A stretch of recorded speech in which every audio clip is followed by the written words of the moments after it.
आप सभी को मेरा प्यारा सा नमस्कार। जय श्री कृष्ण। तो आज जानते हैं कि जन्माष्टमी कब है। तो हिंदू पंचांग के अनुसार हर साल भाद्रपद मास के कृष्ण पक्ष की अष्टमी तिथि को भगवान श्री कृष्ण जन्माष्टमी का पर्व मनाया जाता है। मान्यता है कि भादो मास की अष्टमी तिथि को रोहिणी नक्षत्र में आधी रात को भगवान श्री कृष्ण का जन्म हुआ था। इसी दिन श्री कृष्ण भगवान की विधि विधान से पूजा अर्चना की जाती है और व्रत रखा जाता है। कृष्ण जन्माष्टमी को कृष्णाष्टमी, गोकुलाष्टमी, अष्टमी, श्री कृष्ण जयंती और श्री जयंती के नाम से भी जाना जाता है। तो जानते हैं आखिर जन्माष्टमी कब है, पूजन का शुभ मुहूर्त और व्रत का पारण का समय कब है। तो अष्टमी तिथि 26 अगस्त को सुबह 3:39 से प्रारंभ होगी और 27 अगस्त को सुबह 2:19 पर समाप्त होगी। इस साल श्री कृष्ण जन्माष्टमी का पर्व 26 अगस्त 2024 सोमवार को मनाया जाएगा। जन्माष्टमी के दिन रोहिणी नक्षत्र 26 अगस्त को दोपहर 3:55 से प्रारंभ होगी और 27 अगस्त को दोपहर 3:38 पर समाप्त होगी। अब श्री कृष्ण की जन्माष्टमी का पूजन मुहूर्त के बारे में बात करते हैं। तो इस साल भगवान श्री कृष्ण का 5251 जन्मोत्सव मनाया जाएगा।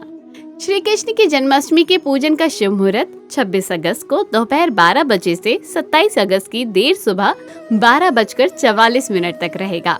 श्री कृष्ण जन्माष्टमी का व्रत पारण का समय धर्मशास्त्र के अनुसार श्री कृष्ण जन्माष्टमी का व्रत पारण का समय 27 अगस्त को दोपहर 3:38 के बाद किया जाएगा। वर्तमान में समाज में प्रचलित पारण मुहूर्त 27 अगस्त को देर सुबह 12:44 के बाद किया जा सकेगा।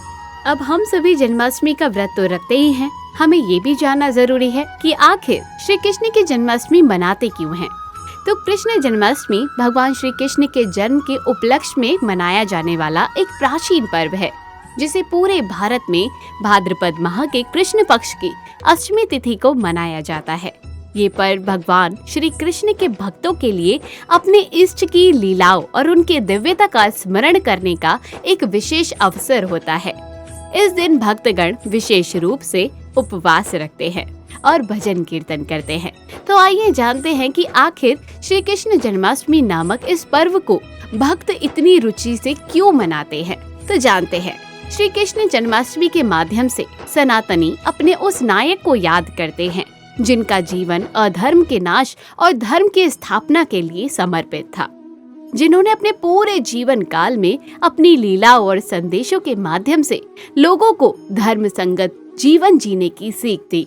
भगवान श्री कृष्ण का जन्म अधर्म का नाश और धर्म की स्थापना के लिए हुआ था, जिन्होंने मथुरा के राजा और अपने अत्याचारी मामा कंस का अंत कर ब्रज को पाप से मुक्त किया था। यही कारण है कि श्री कृष्ण जन्माष्टमी के शुभ अवसर पर ब्रज मंडल में संपूर्ण देश से ज्यादा धूम होती है। जहां भगवान श्री कृष्ण ने जन्म लेकर कंस का वध किया और धर्म की पुनः स्थापना की थी। वहीं देखा जाए तो श्री कृष्ण जन्माष्टमी पर्व हमें भगवान श्री कृष्ण के उन बाल लीलाओं को भी याद दिलाता है, जिससे हर उम्र के भक्त उनकी ओर आकर्षित होते हैं। श्री कृष्ण की बाल लीलाओं में माखन चोरी, गोपियों के साथ लीला और कालिया नाग का वध प्रमुख है। श्री कृष्ण जन्माष्टमी के दौरान इन लीलाओं को मंचन और झांकियों के माध्यम से भी प्रस्तुत किया जाता है। ये भक्तों को भगवान के बाल रूप के प्रति प्रेम और भक्ति का अनुभव कराता है। भगवान श्री कृष्ण की बाल लीलाएं हमें ये सिखाती है कि ईश्वर हर रूप में पूजनीय है, चाहे वो बाल रूप क्यों ना हो। भगवान का हर स्वरूप हमारे जीवन में महत्वपूर्ण भूमिका निभाता है। तो श्री कृष्ण जन्माष्टमी का एक उद्देश्य भक्ति और स्मरण का अनुभव करना है। तो इस दिन भक्तगण उपवास रखते हैं, भगवान की पूजा अर्चना करते हैं और भजन कीर्तन करते हैं। ये दिन हमें भगवान के प्रति अटूट भक्ति और स्मरण की महत्वता को समझाता है। तो इस दिन देश विदेश के प्रमुख राधा कृष्ण मंदिरों में विशेष पूजा, झांकी और रासलीलाओं का भव्य रूप से आयोजन किया जाता है, जिससे भक्तों को भगवान की लीलाओं का दर्शन होता है। तो ये पर्व हमें यही सिखाता है कि भगवान की भक्ति और समर्पण से ही जीवन में शांति और मोक्ष प्राप्त किया जाता है। तो आखिर आपको इस वीडियो के माध्यम से पता ही चल गया होगा कि हम लोग जन्माष्टमी क्यों मनाते हैं।